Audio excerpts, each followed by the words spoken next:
तो कक्षा द्वादश अ के सभी भैया बहनों को सुप्रभात। कल मैंने आपको निरक्षीय स्थिति में वैद्युत क्षेत्र की तीव्रता बताई थी। तो वो दो डेरिवेशन हो गए, एक अक्षीय स्थिति और एक निरक्षीय स्थिति। ठीक है, तो उनमें से एक क्वेश्चन आपके पास पूछा ही जाता है। अधिकतर जो प्रश्न आएगा वो अक्षीय स्थिति वाला जो है पूछा जाता है। तो तैयार तो हमको दोनों करने हैं, बहुत इंपॉर्टेंट क्वेश्चन है दोनों। ठीक है, और मैंने आपको उसके अतिरिक्त क्लास टीचर के नाते जो है वो कुछ सूचनाएं प्रेषित की है। 2 बार मैं सूचना प्रेषित कर चुका हूँ कि जिन भैया बहनों का शुल्क यानी जो उनका प्रवेश शुल्क है अप्रैल माह का, वो अभी तक जमा नहीं हुआ है, तो उसको यथाशीघ्र जो है वो 30 तारीख से पहले आप विद्यालय में आ सकते हैं। विद्यालय सुबह 7 बजे से 1 बजे तक कार्यालय खुला हुआ है। हम भी 7 बजे से और 10:30 बजे तक विद्यालय में सभी टीचर लोग हैं। वहाँ पर आकर के आप जो है हमसे कोई समस्या कोई बात तो वो पूछ सकते हैं। तो जितनी जल्दी हो उसको आप शुल्क जमा करेंगे। मैंने आपको बताया है कि अगर आप उसको शीघ्र जमा नहीं करते हैं तो आपका प्रवेश नहीं माना जाएगा तब तक कक्षा 12 में। ऐसी मैं अपेक्षा रखता हूँ, आपसे अपेक्षा करता हूँ कि उसको आप यथाशीघ्र जमा करवाएं। आज एक और इम्पॉर्टेंट क्वेश्चन बता रहा हूँ, वो है एक समान बाह्य वैद्युत क्षेत्र में वैद्युत द्विध्रुव पर लगने वाला बल आघूर्ण टार्क्यू जो हमने पढ़ा है tau equal to F into R. ये 11th में हमने पढ़ा है कि जो बल और दूरी का गुणनफल होता है वो टार्क्यू कहलाता है, प्रत्यानयन बल युग्म, रीस्टोरिंग फोर्स। ठीक है, उसको बल आघूर्ण कहते हैं। तो एक समान बाह्य वैद्युत क्षेत्र में हमने कोई वैद्युत द्विध्रुव रखा है तो उस पर कितना बल आघूर्ण कार्य करेगा ये देखना है। ये एक वैद्युत द्विध्रुव है, ये एक समान वैद्युत क्षेत्र है ये। ठीक है, जिसको हमने ये दिखाया है तीर से, ये एक समान वैद्युत क्षेत्र है समांतर। इसके आवेश हैं वैद्युत द्विध्रुव के -q और +q।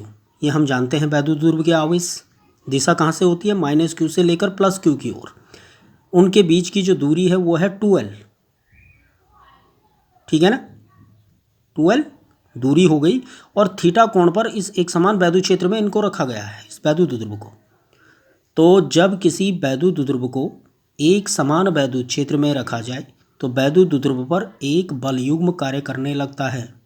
यह बल युग्म वैद्युत द्विध्रुव को वैद्युत क्षेत्र की दिशा में संरेखित करने का क्या करेगा, प्रयास करेगा।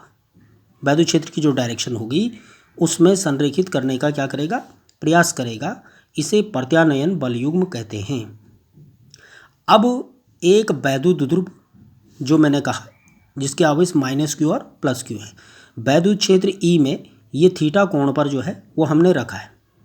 ठीक है, तो वैद्युत द्विध्रुव के आवेश +q और -q आवेशों पर जो मैंने आपको बताया था कि वैद्युत क्षेत्र में जो है जब हम कोई आवेशित कण रखते हैं कोई, तो उस पर बल कार्य करता है। और बल कितना कार्य करता है, F = q × E।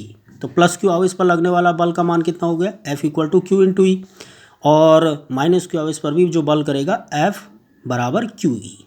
लेकिन ये परिमाण में तो समान है लेकिन डायरेक्शंस इनकी जो है वो क्या है, अपोजिट है। तो जो नेट फोर्स कार्य करेगा वो 0 फोर्स कार्य करेगा, है ना। तो ये देखिए F = QE बराबर किंतु विपरीत है, ये बल युग्म बना रहे हैं। Net force F = QE plus into -q, तो sign plus minus minus QE - QE = 0। इसलिए वैद्युत द्विध्रुव को घुमाकर वैद्युत क्षेत्र की दिशा में लाने का क्या करेगा, प्रयत्न करता है। तो इसे ही हम प्रत्यानयन बल युग्म का आघूर्ण कहते हैं। प्रत्यानयन रीस्टोरिंग जो टार्क्यू है, रीस्टोरिंग जो फोर्स होता है, ठीक है ना, प्रत्यानयन बल युग्म। तो इसको हम टॉ से डिनोट करते हैं बल आघूर्ण को। तो टॉ = एक बल यानी जो बल लग रहा है F = QE, और दोनों बलों की क्रिया रेखाओं के बीच की जो क्या है, ये लंबवत डिस्टेंस, ये लंबवत जो दूरी है ये, तो ये हो जाएगा टाउ = F × 2l sin θ। चूँकि F = क्या है, QE, तो F = QE, तो इसका मान रखेंगे यहाँ पर, तो ये बन जाएगा tau = QE × 2l sin θ। So this = 2QLE sin θ, where 2QL = जो हमारे पास क्या है, वैद्युत द्विध्रुव आघूर्ण P से डिनोट किया जाता है। तो फॉर्मूला आ गया tau equal to P into E sine theta, या tau equal to P E sine theta. ठीक है, ये वेक्टर क्वांटिटी है, पी भी वेक्टर क्वांटिटी है और ई भी क्या है, वेक्टर क्वांटिटी। ये प्रूफ हो गया। अब इसकी कंडीशंस है कि अगर first if theta equal to zero and sine zero equal to zero then tau equal to zero, यानी इस स्थिति में बल युग्म कार्य नहीं करेगा। थीटा इक्वल टू जीरो यानी समांतर है थीटा का जीरो होना, सो साइन जीरो का मान zero and tau equal to zero, कोई भी बल युग्म कार्य नहीं करेगा। इफ कंडीशन सेकंड ये है कि if theta equal to 90 degree and और साइन 90 इक्वल टू 1, साइन 90 का जो अधिकतम मान है वो कितना होता है, 1, तो बल युग्म का मान क्या हो जाएगा, मैक्सिमम हो जाएगा, अधिकतम हो जाएगा। So tau maximum equal to P, so P equal to tau maximum upon E, ये कंडीशंस है।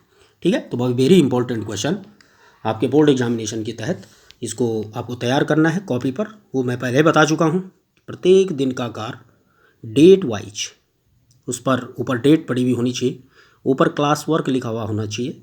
ठीक है, और जैसे पहले बताया कि कोई भी कार्य चाहे अभी क्लास में चल रहा था चाहे अभी ऑनलाइन चल रहा है, कोई भी भैया बहन उसको डॉट पेन से नहीं लिखेगा जिस प्रकार से अभी तक लिख रहे थे स्याही वाली पेन से, उसी से। अगर किसी का पाया गया तो फिर विद्यालय आने पर मैं उसको चेक नहीं करूँगा, ये आपकी रिस्पॉन्सिबिलिटी रहेगी।